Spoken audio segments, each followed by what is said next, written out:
صلى الله وسلم وبارك على محمد وعلى آله وأصحابه أجمعين.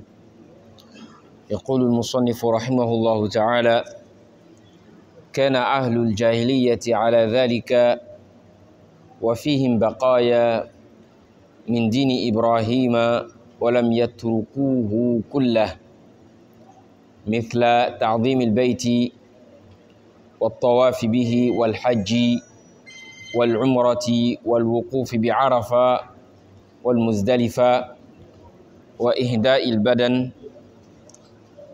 نعم ابتدعوها وإهداء البدن، نعم ابتدعوها في ذلك بدعا، منها أن قريشا كانوا يقولون: نحن بنو إبراهيم وأهل الحرم وولاة البيت وقاتنوا مكة، وليس لأحد من العرب مثل حقنا ومنزلتنا، وكانوا يسمون أنفسهم الحمص، فلا ينبغي لنا أن نخرج من الحرم إلى الحل، فكانوا لا يقفون بعرفة ولا يفيضون منها، وإنما كانوا يفيضون من المزدلفة، وفيهم أنزل الله تعالى أو وفيهم أنزل: ثم أفيضوا من حيث أفاض الناس واستغفروا الله إن الله غفور رحيم. Alhamdulillah, nous remercions Allah subhanahu wa ta'ala, nous les louons, nous demandons son aide, son assistance, nous lui demandons la protection contre le mal de nos âmes et contre le méfait de nos actions. Celui ou celle qu'Allah subhanahu wa ta'ala guide, nul ne peut l'égarer, et celui ou celle qu'Allah subhanahu wa ta'ala égare, nul ne peut le guider. J'atteste qu'il n'existe aucune divinité qui mérite l'adoration en dehors d'Allah et que Muhammad sallallahu alayhi wa sallam est son serviteur et messager. Je demande que la paix et la bénédiction d'Allah soient sur lui, sur sa famille, ses compagnons et sur tous musulmans qui leur suivront dans l'accomplissement du bien et la piété jusqu'au jour de la rétribution. Alors, Inch'Allah ta'ala, nous sommes toujours sur la partie où l'auteur du livre nous dévoile les religions, les pratiques religieuses qui existaient avant l'arrivée du prophète Muhammad sallallahu alayhi wa sallam à la Mecque. Et pendant les semaines passées, nous avons pris connaissance et nous avons su que la religion qui dominait le plus à la Mecque n'était plus le tawhid. Le tawhid avait laissé la place à l'idolâtrie, et dans cette idolâtrie, il y avait plusieurs pratiques qui étaient à l'encontre de ce que Ibrahim alayhi salam et son fils Ismaïl alayhi salam avaient amené comme loi, comme législation, comme voie de droiture.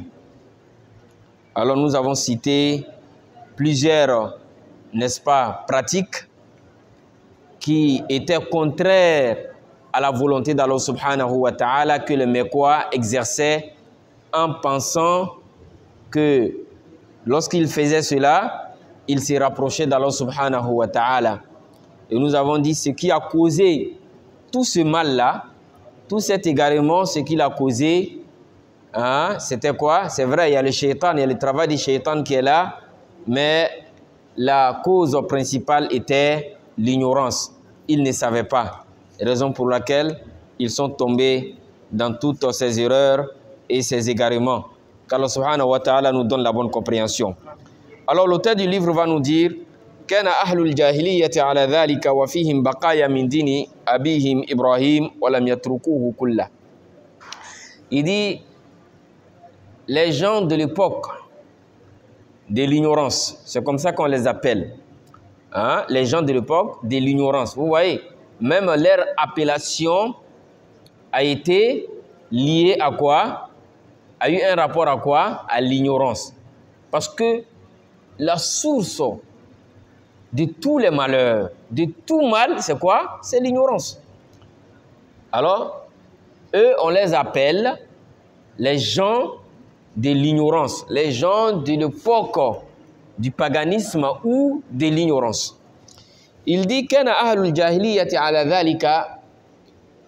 les gens de l'époque de l'ignorance, ils faisaient toutes ces pratiques anti-tawhid, anti-enseignement que Ibrahim alayhi salam avait apporté, mais malgré cela, وَفِيهِمْ بَقَايَا مِنْ دِينِ إِبْرَاهِيمَ وَلَمْ يَتْرُكُوهُ كُلَّهُ.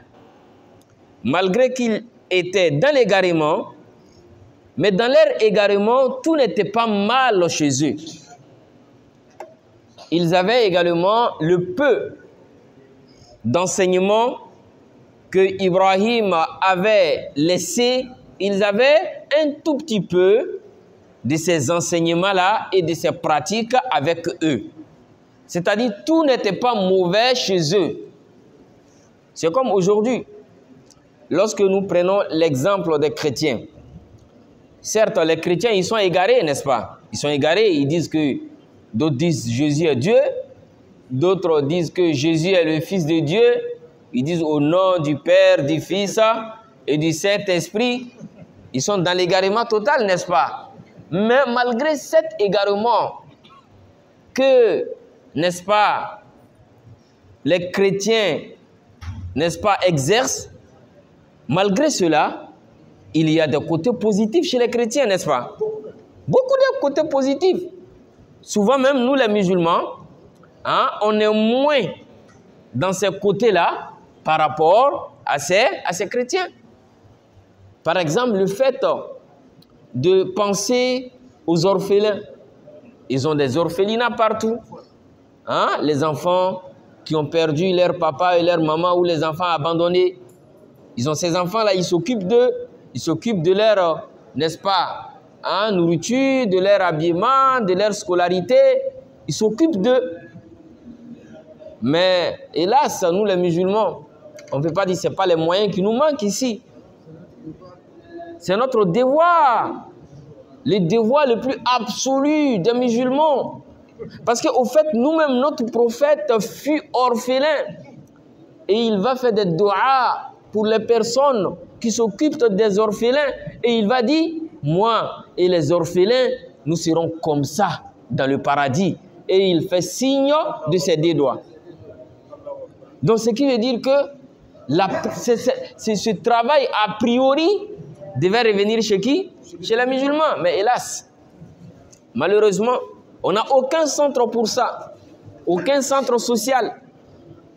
Hein? Et, alhamdulillah, Rabbil Alamin, nous avons quelques frères ici à Pointe-Noire que nous demandons à Allah subhanahu wa ta'ala de les récompenser et qu'Allah subhanahu wa ta'ala continue à les soutenir. Hein? Qui, quand même, essaient de se battre. Mais ce n'est pas suffisant, c'est peu. Ça ne suffit pas. Ça dit, ce n'est pas à l'auteur de la grandeur ou de la puissance ou de la force que l'islam a dans cette ville-là. Une fois, il y a un responsable musulman qui me disait, il dit, ils sont allés demander l'autorisation de construire une mosquée. Lorsqu'ils ont demandé l'autorisation, c'était avec un ministre, en ce moment, il y avait des difficultés. Et le ministre là-bas leur dit, oui, bon, finalement, on va vous donner, mais vous faites quoi même pour la population? Quelle est votre utilité? Toujours en train de construire seulement les mosquées. Vous faites quoi pour la population? Mais les responsables, ils ne pouvaient rien dire. Parce qu'on ne peut même pas indexer un endroit que, ouais, vous voyez cet hôpital-là, c'est pour nous les musulmans. On soigne les gens à demi-tarif. Ou bien regardez cette maison-là, c'est une orphelinat, n'est-ce pas? On s'occupe de tel et tel nombre de... Voici les statistiques. Une banque islamique qui aide les gens, mais bien sûr dans le cadre du halal. Les musulmans n'ont pas ça. Une école, université. ou bien même une école gratuite. Donc quelque chose qui aide, n'est-ce pas, à développer ou à faire évoluer la société. Malheureusement, on n'en a pas. Hein? Nous avons des frères, quelques frères, alhamdoulillahi rabbil alamin, qui chaque jeudi, je pense que c'est chaque jeudi, ils s'organisent. Hein? Ils vont d'abord à la maison d'arrêt. Je cite ici notre frère Abdul Majid, qu'Allah subhanahu wa ta'ala lui récompense par la meilleure des récompenses. Un frère très courageux. Hein? Une fois, j'ai participé avec lui quelques fois. On allait dans quelques orphelinats. Et dans toutes ces orphelinats-là, on a trouvé que c'était seulement pour les chrétiens. Seulement un seul orphelinat qui était vers Chister là-bas. Bon, là-bas, les responsables, ce sont les musulmans. Mais ce n'est pas au nom de l'islam. Ils ne travaillent pas au nom de l'islam. C'est vrai, eux, ils sont des musulmans, mais ils ne travaillent pas au nom de l'islam. Pendant que c'est les musulmans qui étaient censés, n'est-ce pas, faire ce travail-là pour montrer que c'est vrai, notre religion, c'est la spiritualité, mais ce n'est pas seulement la spiritualité. Mais notre religion, c'est la pitié. Notre religion, c'est la cohésion. Notre religion, c'est l'entraide. C'est notre religion qui dit « Khayrun nasi anfa'uhum linnas » le meilleur des hommes, celui qui est mieux que tout le monde, c'est celui-là même qui est plus utile aux gens. Mais aujourd'hui, nous, non. Comment ces enfants-là peuvent devenir mais c'est un problème. Donc, il faut que les musulmans puissent s'organiser. Et tous ces problèmes-là, vous savez, chers frères, en islam, c'est quoi? C'est les désordres. Wallahi, c'est les désordres. Sinon, avec les moyens que les musulmans ont dans ce pays-là, si on s'organisait, même avec les minimums, chacun participe, ne serait-ce qu'avec un minimum, wallahi, on allait faire des grandes choses. Mais le grand problème, c'est quoi? C'est le désordre. Il n'y a pas d'organisation. Il n'y a pas de confiance entre les gens. Regardez d'ailleurs, ça, c'est même une menace. La dernière fois, j'ai parlé de ça à la mosquée Bilal. Et dit, si on ne fait pas attention, même la réalisation qu'on a eu à fait ici, pour ouvrir une radio islamique, finalement, on va fermer cette radio-là. Wallah, on va fermer cette radio. Tous ceux qui travaillaient à la RTI ont pratiquement démissionné. Mais il n'y a rien, on ne les paye pas. On ne les paye pas.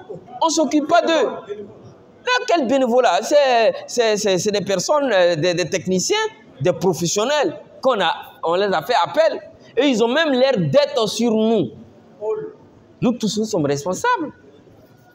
Mais tout ça, pourquoi? Parce qu'on n'est pas organisé, même si chaque musulman donnait 100 francs, 100 francs. Regardez par exemple en Côte d'Ivoire, je prends l'exemple sur la Côte d'Ivoire. Aujourd'hui, la télévision Al-Bayan des Ivoiriens, qui est sur, n'est-ce pas, Canal, est beaucoup suivie. Mais cette télévision, vous savez, ça a commencé comment? C'est le Cheikh Al-Aïmma, le président du Conseil supérieur islamique de la Côte d'Ivoire, qui a lancé cet appel. Il dit chaque musulman, 1000 francs. Que chaque musulman participe. Non, chaque musulman n'a qu'à donner seulement 1000 francs. Et Inch'Allah, avec ces 1000 francs-là, on va, Inch'Allah, on va réussir à ouvrir une télé. Et les musulmans ont participé comme ça. Ils se sont organisés. Et aujourd'hui, alhamdulillah, rabbil alamin, cette télé fait la fierté des musulmans. Dans cette télé, même si tu ne comprends pas l'arabe, chaque matin, ils ont une émission. Vers les 7 heures comme ça t'apprend à lire l'arabe. Ah, bah, ta, ça, même si tu ne vas pas à l'école. Tu vas apprendre à lire le Coran à travers cette émission. Mais tout ça, c'est arrivé comment? C'est arrivé parce que nous sommes organisés. Les gens se sont organisés. Et les gens ont vu que c'est vrai. Hein? Les mosquées, la spiritualité, c'est l'islam. Mais l'islam, ce n'est pas seulement ça. L'islam, c'est toute ta vie. C'est toute ta vie. Tout ce que tu fais doit, n'est-ce pas, œuvrer et doit orienter dans le bon sens. Qu'Allah subhanahu wa ta'ala nous donne la bonne compréhension. Et je pense que dernièrement, il y a des communiqués qui sont passés dans les différentes mosquées pour dire que à la RTI, il y aura, n'est-ce pas, le passage des frères qui auront des gilets, qui auront des badges, qui, Inch'Allah ta'ala, vont demander, n'est-ce pas, les quêtes. Normalement, on n'avait même pas besoin de sortir pour faire les quêtes. Parce qu'on sait que là-bas, il y a des travailleurs qu'on doit payer. Nous-mêmes, on est conscients de ça. On sait que là-bas, il y a le courant qu'on doit payer. Il y a des frais qu'on doit payer. Ce n'est pas une radio qui fait les publicités. C'est une radio qui nous récite le Coran. C'est une radio qui nous amène les rappels, qui nous amène, qui nous rapproche d'Allah subhanahu wa ta'ala. Ils n'avaient même pas besoin de sortir.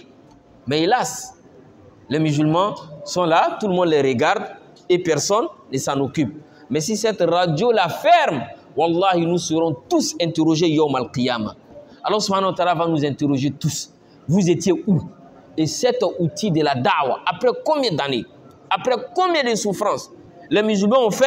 Et finalement, on a réussi à ouvrir cette radio. Tout le monde était content ces jours-là. Mais aujourd'hui, on n'a qu'un seul travail. Il n'y a qu'un seul travail. Il n'y a même pas les gardiens là-bas. Vous imaginez? Il n'y a qu'un seul travail. Et lui, quand il a ses besoins, il veut quitter pour venir acheter des choses au grand marché, il ferme tout. Il ferme tout. Il prend son 500, il vient au marché, il fait ses trucs et il repart là-bas et voilà. Et malgré cela, lui-même, on le doit. Comme lui, c'est un musulman, vraiment, il est en train de se sacrifier. Qu'Allah subhanahu wa ta'ala nous donne la bonne compréhension. Alors, Inch'Allah, revenons à notre dars et on disait que كان أهل الجاهلية على ذلك وفيهم بقايا من دين إبراهيم ولم يتركوه كله. Il dit, les gens de l'ignorance, parce qu'on parlait des chrétiens, on dit, voilà, souvent un peuple peut être égaré, mais tout n'est pas négatif chez eux. Alors les gens de l'époque de l'ignorance, les koufars, les mushrikoun, ils étaient égarés, c'est vrai. Ils avaient, n'est-ce pas, ces pratiques qui n'étaient pas, n'est-ce pas, de la voie que Ibrahim alayhi salam les a enseignés, mais malgré cela, ils n'avaient pas laissé tout ce que Ibrahim les avait appris. Ils avaient en tête, par exemple, Ta'zimul Bayt. Ils respectaient la Kaaba. Ils savaient que cette maison-là, c'est une maison quoi? C'est une maison sacrée. C'est une maison à respecter. C'est la maison de Dieu. C'est pourquoi lorsqu'ils ont voulu reconstruire la Kaaba, ils ont demandé aux gens de venir participer. Si vous voyez aujourd'hui à la Kaaba, lorsque vous partez à la Mecque, vous allez trouver que la Kaaba, elle est là, la maison, elle est là, et il y a une dalle comme ça qui a la forme d'un croissant lunaire. Hein? Vous voyez ça, non? Voilà. Cette partie c'est-à-dire cet endroit-là faisait partie de la Kaaba. C'est pourquoi lorsque tu fais le tawaf, tu ne dois pas rentrer là-bas. Si tu rentres là-bas, ton tawaf est gaspillé. Ton tawaf n'est pas valable. Tu dois faire le tawaf, hein, n'est-ce pas, au-delà, en dehors de cette dalle-là. Mais pourquoi cette dalle-là a été mise à cet endroit? Au fait, les Mecquois, lorsqu'ils étaient en train de construire la Kaaba, et ils ont demandé aux gens, à tout le monde de participer. Ils ont demandé à tout le monde de participer, c'est le travail de Dieu. Et chacun a mené sa participation. Mais ils ont dit, attention, tout ce qui est haram, tout ce qui est riba, tout argent impur, qui n'est pas propre, on n'en a pas besoin ici. On veut seulement que les halal. Et les halal qu'ils avaient, ils ont construit. Lorsqu'ils sont arrivés à ce niveau-là, l'argent est fini. Alors qu'est-ce qu'ils ont fait? Ils ont laissé cette partie comme ça. C'est par manque de halal, l'argent halal, que cet endroit-là était resté et, n'est-ce pas, la construction n'a pas, n'est-ce pas, couvert cet endroit que Ibrahim alayhi salam avait placé les fondations. Et lorsque le prophète sallallahu alayhi wa sallam va conquérir la Mecque, il va venir à la Mecque victorieux, le prophète sallallahu alayhi wa sallam va dire à Aïcha, il dit wallahi, si je n'avais pas peur du sentiment que aura les gens de ton peuple, c'est-à-dire les Mecquois, j'allais rebâtir la Kaaba aux limites que Ibrahim alayhi salam avait placées. Mais ils viennent juste de se convertir à l'islam. Si je fais ça, ça risque de quoi? De les frustrer. Ils diront, ah, nous, nos papas ont fait des efforts, ils se sont limités ici. Toi, tu arrives, malgré nous sommes des musulmans. Donc, ça aussi, nous apprenons des enseignements là-bas. Pour dire souvent, lorsque tu arrives quelque part, fais les choses pas à pas. hein, n'amène pas les lois brusquement. Et tu dis non, ça c'est Dieu qui a dit. Non, c'est vrai, c'est Dieu qui a dit, mais va pas à pas faire attention aux sentiments des uns et des autres. Qu'Allah subhanahu wa ta'ala nous donne la bonne compréhension. Alors ils avaient un respect pour la Kaaba. Ils respectaient la Kaaba. Et ils savaient que cette maison-là était la maison de Dieu. Lorsque Abrahata, c'est-à-dire le commandant de Najashi qui était au Yémen, va se lever et va vouloir venir détruire la Kaaba. Lorsqu'il arrive aux portes de la Mecque, ses soldats rentrent à la Mecque et ils commencent à mener, n'est-ce pas, hein, des actes de pillage, hein, et de violence aux gens de la Mecque. Et ils vont prendre les chameaux, presque 200 chameaux, du grand-père du prophète Mohammed sallallahu alayhi wa sallam, Abdul Muttalib. Et Abdul Muttalib, lorsqu'il va apprendre cette information, il va se déplacer pour aller voir le chef, n'est-ce pas, de cette armée qui était Abraha. Lorsqu'il rentre, Abraha, en voyant le grand-père du prophète sallallahu alayhi wa sallam, il va être impressionné. Il va lui donner asseoir, la place. Il va dire assois-toi. Il s'assoit et le traducteur qui était entre eux, il dit, demande-lui quelle est la raison de sa visite. Abdul Muttalib dit, je suis venu te voir parce que tes soldats ont dérobé, ont pris par la force 200 de mes chameaux. Et aujourd'hui, moi, je suis le grand responsable de la Mecque. J'ai besoin de mes chameaux. Alors, Abrahata, il s'étonne. Et il dit au traducteur, il dit, il faut lui dire. Il dit, mais quand je t'ai vu rentrer dans la maison, tu as vu, je t'ai même donné la place pour t'asseoir. Je t'avais donné une considération. Hein? Je t'avais mis à un niveau très élevé. Mais dès que tu as parlé, oh non, non, non, tu es tombé.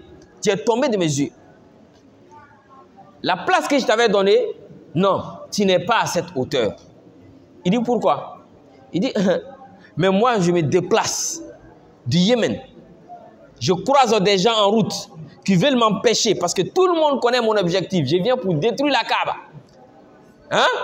Je terrasse des gens sur la route qui veulent défendre la Kaaba. Et toi-même qui es là comme étant chef de la Kaaba, j'arrive ici et toi, tu ne t'opposes pas, tu ne me combats pas, tu ne veux même pas négocier ou me demander clémence de ne pas détruire la maison, n'est-ce pas, votre maison sacrée que vous adorez, mais tu viens me demander au sujet de 200 chameaux.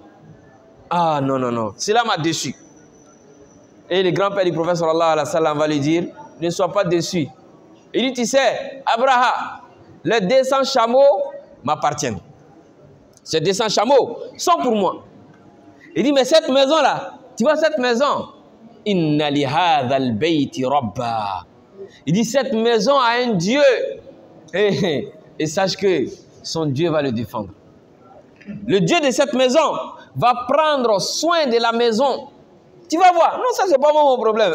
Ça, c'est entre toi et le Dieu de cette maison. Il va protéger la maison. Alors, le monsieur, il était étonné. Et c'est ce qui s'est passé. C'est Allah subhanahu wa ta'ala lui-même qui a protégé sa maison. Donc ici, les gens, hein, n'est-ce pas, de l'époque de Jahiliya, ils avaient un respect pour... Bravo Ali, Suratul Fil. On va y arriver, Inch'Allah ta'ala, avec plus de détails, comment ils se sont déplacés, quelle a été la cause pour qu'ils puissent se déplacer pour venir détruire la Kaaba, bi'idnillahi ta'ala. Dans nos coups prochains, Inch'Allah ta'ala, nous allons prendre connaissance, Inch'Allah. Alors, ils respectaient la maison, la Kaaba, et ils faisaient également la circumambulation, c'est-à-dire le tour de la Kaaba. Ils faisaient le tawaf. Ils savaient, il y avait les pratiques du pèlerinage chez eux. Ils faisaient le tawaf, ils faisaient le hajj. Il y avait une période de hajj où les gens venaient pour venir accomplir le hajj. Il y avait également la umrah qu'ils accomplissaient. Les gens partaient à Arafat pour aller faire le stationnement, hein, n'est-ce pas, le jour de Arafat. Et les gens partaient dormir à Muzdalifa. les gens immolaient, n'est-ce pas, les bêtes le jour de la fête. Donc, le même pèlerinage que nous avons là, parce que ce pèlerinage a été initié par qui? Par Ibrahim alayhi salam. Donc, eux, ils continuaient à marcher sur les traces de qui? De Ibrahim alayhi salam. Donc, tout n'était pas mauvais chez eux. Il y avait, n'est-ce pas, quelques biens que l'auteur du livre, Inch'Allah Ta'ala, nous a cités. Il dit, c'est vrai, il y avait ces biens-là, mais ces biens-là étaient également corrompus. Ces biens-là étaient également corrompus. Ces biens-là étaient malmenés par des innovations. Par quoi? Des innovations. L'innovation, c'est quoi? C'est une pratique, on appelle bid'a, une pratique que le prophète Mohammed sallallahu alayhi wa sallam n'a pas enseignée, ou bien que d'ailleurs les autres prophètes n'ont pas enseigné, et que toi-même, tu fais introduire ça dans la religion afin de plaire à Allah subhanahu wa ta'ala. Donc ils avaient amené des innovations dans la pratique du pèlerinage. Parmi ces innovations-là, il dit, les gens du Jahiliya disaient, Nahnu banu Ibrahim wa ahlul haram. Ils disaient, nous sommes la descendance d'Ibrahim. Nous sommes la population du haram, c'est-à-dire de l'endroit sacré, de la terre sacrée. Nous sommes d'ici. Alors nous sommes, n'est-ce pas, les responsables de la maison sacrée d'Allah, c'est-à-dire la Kaaba. Et nous sommes les habitants de la Mecque. وَلَيْسَ لِأَحَدٍ مِنَ الْعَرَبِ مِثْلَ حَقِّنَا وَمَنْزِلَتِنَا. Il disait aussi, nous, les gens, aucune autre personne ne peut avoir le même droit que nous. Nous sommes mieux que les autres. Bref. Donc il se disait que nous sommes la descendance d'Ibrahim. Nous sommes les habitants de la Mecque. Nous sommes nés ici. Nous avons grandi ici. Alors, nous et les autres, nous ne sommes pas pareils. Or, ça c'est une fausseté. On ne peut avoir, n'est-ce pas, la supériorité et la grandeur, la valeur dans la religion d'Allah subhanahu wa ta'ala que seulement avec quoi? Que seulement avec la piété. Inna akramakum indallahi atqakum.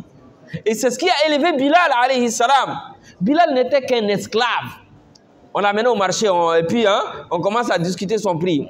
Donne-moi 100, moi je donne 150, moi je donne 200. C'est comme ça que Bilal était. Mais avec la ilaha illallah, avec l'arrivée du prophète Mohammed sallallahu alayhi wa sallam, Bilal est devenu quoi? Bilal, Omar bin Khattab radiallahu anhu disait à Abu Bakr radiallahu anhu, il dit Abu Bakr, Sayyiduna a'ataka Sayyidana. Le mot Sayyid ne se dit pas à n'importe qui. Quand on dit Sayyiduna, même nous, lorsqu'on dit le prophète, on dit quoi? Sayyidina Muhammad sallallahu alayhi wa sallam. Omar bin Khattab, il dit Abu Bakr est notre Sayyid, est notre maître. Il dit Abu Bakr a affranchi notre maître Bilal. Allahu Akbar. Omar bin Khattab, regardez le degré de Omar. Il appelle Bilal quoi? Sayyid. Allah l'a élevé avec l'islam.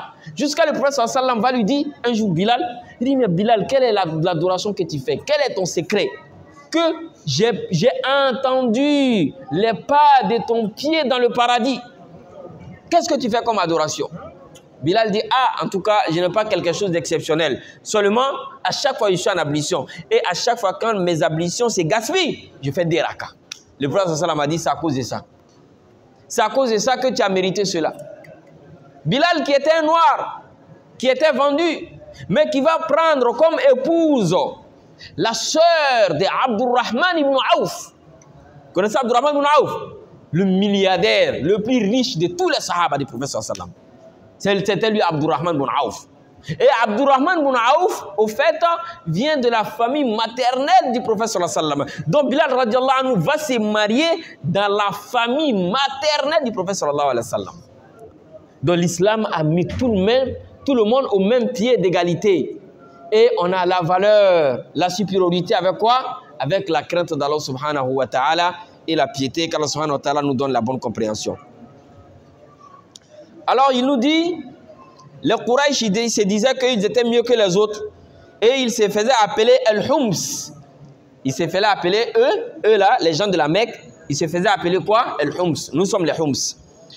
Alors, ils avaient, n'est-ce pas, commencé à introduire certaines pratiques dans le pèlerinage que Ibrahim alayhi salam n'avait pas enseigné. Par exemple, il disait que eux, les Hums et les gens de la Mecque, lana an nakhruja fala yanbaghi lana an nakhruja min al-haram ila al-hil. Il dit eux, lorsqu'ils font les pèlerinages, ils sortent pas de la Mecque. Ils sortent pas, n'est-ce pas, de la périmètre de la sacralisation. Parce qu'il y a une périmètre de sacralisation à la Mecque. Hein?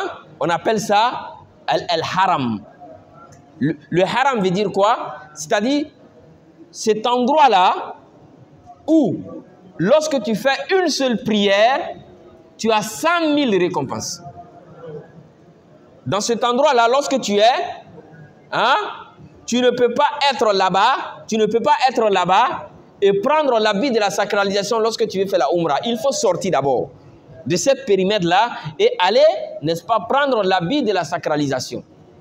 Alors eux, ils disaient, or Arafat, ouais, Arafat, non? Là où se trouve Arafat, Arafat est en dehors de cette périmètre. Arafat est en dehors de la périmètre de quoi? Du haram. Or, dans le pèlerinage, lorsqu'on fait le pèlerinage, le 9e jour, n'est-ce pas, du mois de pèlerinage, qu'est-ce qu'on fait? On sort. On va où ça? À Arafat. On va passer la journée là-bas et on va dormir. Où ça?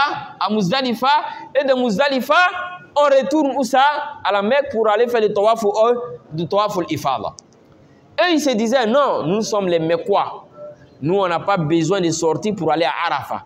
Donc, ils avaient annulé le stationnement de Arafat dans leur rite de pèlerinage. Et ils se contentaient de partir dormir à Muzdalifa. Et de Muzdalifa directement, ils venaient où ça? Ils venaient faire leur tawaf au haram. Et Allah subhanahu wa ta'ala, n'est-ce pas, lorsqu'il a envoyé le prophète sallallahu alayhi wa sallam, il a légiféré le pèlerinage. Allah subhanahu wa ta'ala va dire à ce sujet, Thumma afidu min haythu afada an-nas. Oh, non, non, vous êtes pareil que les autres. Hein? Donc, partez, hein, ou descendez du même endroit que les autres hommes descendent. Passez n'est-ce pas, avec de ces endroits-là, car il n'y a pas de différence entre un Mecquois et un non-Mecquois. Alors Allah subhanahu wa ta'ala a rétabli l'ordre avec l'arrivée du prophète Mohammed sallallahu alayhi wa sallam. Et il se disait également, parmi les innovations qu'ils avaient créées, il disait que eux, les Hums, c'est-à-dire les habitants de la Mecque, ils n'ont pas le droit, lorsqu'ils sont en état de sacralisation, de boire du lait ou bien de manger, n'est-ce pas, du beurre. Ils se disaient non, ça c'est haram sur nous. Alors subhanahu wa ta'ala ne les avait pas demandé cela. Ils se disaient également, les maisons, n'est-ce pas, où les toitures sont fabriquées en poils d'animaux, nous ne devons pas rentrer dans ces maisons-là lorsque nous sommes en état de sacralisation. Et également, il disait également parmi les innovations, n'est-ce pas, qu'ils avaient apportées, il disait que les personnes qui quittaient ailleurs pour venir accomplir le pèlerinage à la Mecque, ils n'avaient pas le droit d'amener la nourriture avec eux. Tout ce qu'ils devaient consommer, devaient quitter où ça? Devaient quitter à la Mecque seulement. Ils devaient consommer ce qui se trouve seulement à la Mecque lorsqu'ils viennent pour accomplir le pèlerinage. Et il disait également que ceux qui viennent accomplir le pèlerinage, d'ailleurs, Allah yatufu bil bayti idha qadimu awwala tawafim illa fi thiyab al-hums. Si toi tu viens d'ailleurs, tu n'es pas Mecquois, tu viens accomplir le pèlerinage, alors tu n'as pas le droit de faire le tawaf, le tour de la Kaaba avec tes habits que tu as amenés d'ailleurs. Mais tu dois faire le tawaf avec l'habit d'un Hums, d'une personne de la Mecque. Et si, n'est-ce pas, tu ne trouvais pas un habit d'un Hums, qu'est-ce que les gens faisaient?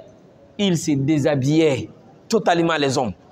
Nus, uratan, ils se déshabillaient totalement et ils faisaient le tawaf autour de la Kaaba en toute nudité, comme le jour où les mères les ont mis au monde. Et les femmes également, elles, on les permettait d'utiliser un seul drap. Lorsque elle n'avait pas d'habit, n'est-ce pas, d'un hums, elle était permis seulement d'utiliser un seul drap, n'est-ce pas, avec lequel elle faisait le tawaf. Et Allah subhanahu wa ta'ala a interdit tout cela avec les versets du Coran où Allah nous dit Ya bani Adam, khudhu zinatakum inda kulli masjidin. Il dit, oh fils d'Adam, n'est-ce pas, ne vous privez pas de vos parures, de vos vêtements, n'est-ce pas, quel qu'en soit l'endroit où vous soyez, que vous soyez à la Mecque ou bien que vous soyez ailleurs. Qu'Allah subhanahu wa ta'ala nous donne la bonne compréhension. Et parmi ces innovations également est que lorsque un homme de la Mecque était en état de sacralisation et était au moment du pèlerinage, qu'est-ce qu'il faisait? Eux également, lorsqu'il veut rentrer chez lui à la maison, il ne rentre pas par la porte, mais il cassait. Il faisait des trous dans la maison pour rentrer par ces trous-là, en pensant que tout ça plaire à Allah subhanahu wa ta'ala. Et Allah subhanahu wa ta'ala va leur dire walaysa al-birra bi an ta'tul buyuta min zuhuriha. Walaysa al-birru bi an ta'tul buyuta min zuhuriha walakinna al-birra man ittaqa wa'tul buyuta min abwabiha. Allah va leur dire, et n'est-ce pas le bien, l'adoration, ce n'est pas le fait de passer, n'est-ce pas, par une autre issue pour entrer dans votre maison. Non, non, non.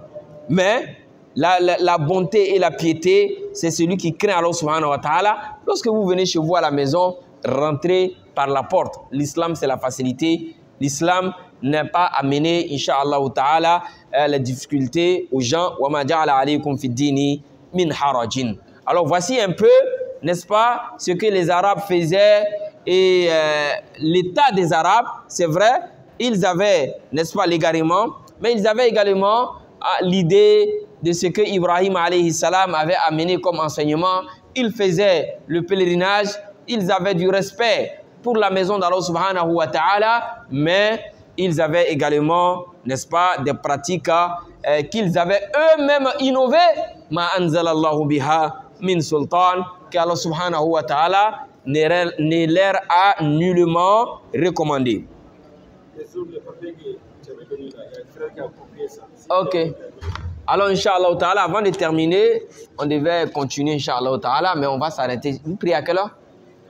45, il est déjà l'heure. Dans 3 minutes, Inch'Allah. Je pense qu'il est déjà l'heure. La dernière fois, on avait parlé de l'importance du dua ou l'istikhara, le dua de la consultation. Alors, nous avons encore des copies ici. Ceux qui n'avaient pas reçu des copies, Inch'Allah ta'ala, peuvent s'en procurer, bi'idhnillahi ta'ala. Ceux qui en ont besoin, Inch'Allah ta'ala, peuvent, voilà, Baba, faut prendre, Inch'Allah. Inch'Allah. L'importance, Inch'Allah ta'ala, c'est de, Inch'Allah ta'ala, apprendre cela. Et nous allons, Inch'Allah ta'ala, demander quelque chose. Nous allons vous demander quelque chose le samedi prochain. Le samedi prochain, Inch'Allah ta'ala, on va demander à tous ceux qui ont reçu, à quelques frères, Inch'Allah, on va choisir comme ça par hasard. On peut te dire, bon, toi, tout le monde a reçu, non? Tout le monde a reçu? Voilà. Donc, vous êtes tous concernés. Tous qui ont reçu. Aladji, tu as reçu, non? Donc, tous qui ont reçu, vous êtes tous concernés, Inch'Allah ta'ala, à mémoriser ce dua. À mémoriser le dua ou quoi? Le dua ou l'istikhara. Et celui qui va, Inch'Allah ta'ala, réussir, bi'idhnillah, on va lui donner un cadeau. On va lui donner un cadeau, Inch'Allah ta'ala. Voilà, la concurrence est lancée, Inch'Allah. Donc, Inch'Allah ta'ala, qu'Allah subhanahu wa ta'ala nous facilite, qu'il guide nos pas, qu'il fasse de nous des musulmans pieux et sincères, qu'Allah fasse que nous vivons dans l'islam et que nous mourons avec la foi, que notre dernière parole soit la ilaha illallah Muhammad Rasulullah sallallahu alayhi wa sallam. Donc ici, nous avons terminé avec, n'est-ce pas, la religion de l'idolâtrie. Mais à côté de cette religion de l'idolâtrie, il y avait également les juifs. Il y avait également les juifs qui étaient, n'est-ce pas, chez les Arabes. Il y avait également les chrétiens. Comment les juifs sont arrivés, comment les chrétiens également sont arrivés, bi'iznillahi ta'ala, pendant le cours prochain, nous allons, Inch'Allah ta'ala, y arriver. On demande à Allah de nous donner la bonne compréhension, qu'il fasse de nous des musulmans pieux et sincères. Hada wa akhiru da'wana anil hamdulillahi rabbil alamin. Ça, c'est le micro.